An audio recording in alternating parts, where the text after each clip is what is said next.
कामधेनूच्या दुधापेक्षाही अत्यंत शक्तिमान असलेलं हे पायस आहे, तुला मी देतो। राजा दशरथाने तो पायस स्वीकारला, आपल्या राण्यांमध्ये वाटायला सांगितलं। गंमत अशी झाली रामायणामध्ये की राजा दशरथाला किती राण्या होत्या? मग राजा दशरथाने 3 राण्यांमध्ये समान पायस वाटायचा की नाही?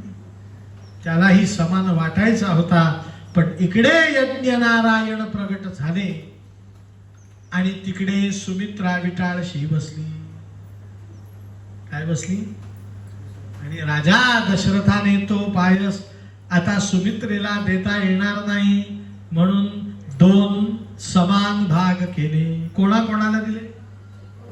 कौसल्याला अर्धा, कैकेयीला। लक्षात येतंय का माझं बोलणं? पुढचं तर लगेच येईल, बायकी शास्त्र निराळं असतं। त्यांनी विचार केला, संगीताबाई बरोबर आहे की नाही, की आपल्या पतीने आपल्याला प्रसाद दिला, हे आज नाही उद्या सुमित्रेला। आजपर्यंत सख्या बहिणींसारखा आपण राहतो, तिला प्रसाद न देता आपण तो जर प्रसाद भक्षण केला आणि आपल्याला पुत्र झाले तर सुमित्रेच्या मनात आपल्याबद्दल किलबिश निर्माण होईल। म्हणून दोघींनी काय केलं? एकमेकींना न सांगता कौसल्येने सुमित्रेसाठी अर्धा भाग शिल्लक ठेवला आणि इकडे कैकेयीने आपल्यातला अर्धा भाग शिल्लक ठेवला। एकमेकींना सांगितला नाही, पण एकीने विचार केला की ती सुमित्रा म्हणेल कैकेयीचं द्या सोडून, तुम्ही तर मोठ्या जाऊबाई होत्या ना, तुम्ही तर ठेवायला पाहिजे। आणि कैकेयीने विचार केला, सुमित्रा म्हणेल त्या तर मोठ्या होत्या, त्या तर ठेवणारच नव्हत्या, तू तर लहान होती ना, तू ठेवायला पाहिजे। म्हणून दोघींनी आपापल्या अंतःपुरात अर्धा अर्धा पायस काय केला? शिल्लक ठेवला।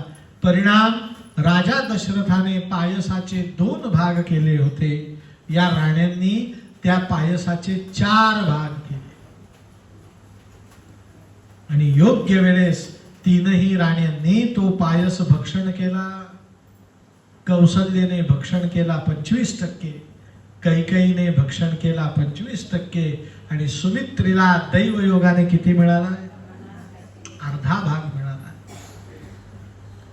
या ठिकाणी वाल्मिकी रामायणात शब्द आहे, हरी इच्छा बलीयसी। नारायणाची जर इच्छा असेल तर मनुष्याला पाहिजे ते प्राप्त होतं। काय होतं? फक्त इच्छा कोणाची पाहिजे? नारायणाची इच्छा आहे म्हणून आपण श्रीलंकेत आलो। किंवा आता खरं सांगतो, मागच्या वर्षापर्यंत मी कधी श्रीलंकेत जाईन मला कधी वाटलं, आणि कथेला जाईन हेही वाटलं नव्हतं, पण आपल्या इच्छेपेक्षा कोणाची इच्छा बोलवा? ईश्वर इच्छा बलीयसी। आणि आता 3ही राण्यांना त्या कामधेनूच्या दुग्धाहूनही ओज जिचे बलवान असं सांगून वर्णित केलेला पायस भक्षण करायला मिळाला। रामायणातला शब्द आहे, 3ही राण्या गर्भवती राहिल्यानंतर साक्षात देवकन्या दिसू लागल्या। का दिसणार नाहीत? त्यांच्या उदरामध्ये कोण होते? साक्षात चतुर्व्यूहात्मक नारायण। राम लक्ष्मण भरत शत्रुघ्नश्च चतुर्गृहात विप्रदर्शनम। 4 गुणांनी युक्त असलेला नारायण 3 राण्यांच्या शरीरामध्ये वास्तव्य करू लागला। देवदेवता गर्भांची स्तुती करू लागले आणि गर्भाची स्तुती करता करता 9 महिने 9 दिवस पूर्ण झालेत। राजा दशरथाने उत्तम वैद्यांना बोलवून घेतलंय, उत्तम सुईणींना बोलवून घेतलंय, अनेक प्रकारचे चोष्य म्हणजे चोखणारे औषध बनवून घेतले, अनेक प्रकारचे लेह्य म्हणजे काय? बोटाने चाखून खाण्यासारखे। च्यवनप्राश कसा खातो आपण? लेह्य आहे। दिव्य पेय तयार करून घेतले, पिण्यासारखे औषध, काही भक्ष्य खाण्यासारखे औषध, काही भुरका मारून खाणारे पदार्थ, उदाहरणार्थ कढी आहे की नाही, हे भोज्य पदार्थ आहेत. आंब्याचा रस चमच्याने खाण्यात कधी मजा नाही, आंब्याचा रस 5 बोटात धरून तो आंब्याचा रस खाण्यात मजा आहे ती खरी. असे राजा दशरथाने विविध प्रकारचे भक्ष्य भोज्य पदार्थ औषध तयार करून घेतलेत आणि औषध तयार करून घेतल्यानंतर राजा दशरथाने 3ही राण्यांना समोर बसवलं आणि 3ही राण्यांना विचारलं तुम्हाला डोहाळे काय लागले. 3ही राण्यांनी डोहाळे सांगितलेत. काय सांगितलेत? शांतम दांतम क्रांतम भज गोकुलनाथम तमंतम कृतम हरिवल्लभम. आमची एकच इच्छा आहे की आम्हाला श्री नारायणाच्या चरणाशी लीन व्हावंसं वाटतं. म्हणे मग चला आपण नारायणाच्या हरिमंदिरात जाऊ. तर कौसल्या शांत बसलेली आहे, पण कैकेयी आणि सुमित्रा म्हणतीये अहो नारायणाच्या मंदिरात नारायणाची मूर्ती पाहायला मिळेल. आम्हाला मूर्तिमंत नारायण कौसल्याच्या अंतःपुरात दिसतो. कुठे दिसतो? आमची इच्छा आहे की आम्ही दोनही राणी सुमित्रा आणि कैकेयी या दोघींना तुम्ही कौसल्याच्या महालात नेऊन ठेवा. आम्हाला डोहाळे एवढेच की कौसल्याच्या महालात राहणं. आणि कौसल्याला डोहाळे काय लागलेत तर ऋषी मुनींच्या चरणाशी बसावं आणि त्यांच्याकडनं दिव्य दिव्य ज्ञान प्राप्त करून घ्यावं. राजा दशरथाला फार आनंद झालाय. आकृतिर्गुणान कथयती, अत्यंत सुंदर वर्णन असलेल्या माझ्या या राण्या डोहाळे सांगतात. याचाच अर्थ मला आता दिव्य संतती प्राप्त होणार आहे. म्हणून राजा दशरथाने विविध प्रकारचे अनुष्ठान सुरू केले. वाल्मिकी रामायणातला एक थोडासा अवघड श्लोक आहे, तरी मी म्हणतो, माझ्या पाठीमागून तुम्ही म्हणा. ततश्च द्वादशे मासे ततश्च द्वादशे मासे चैत्रे नावमिके तिथौ चैत्रे नावमिके तिथौ नक्षत्रे दिति दैवत्ये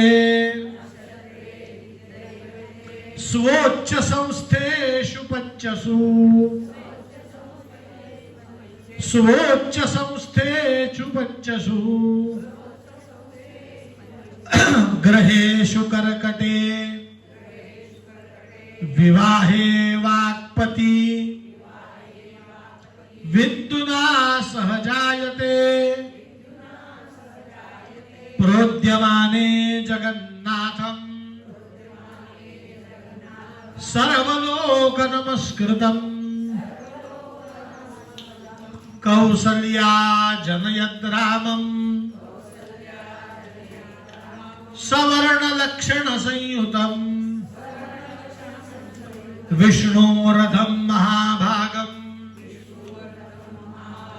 पुत्रमयी कक्षवर्धनम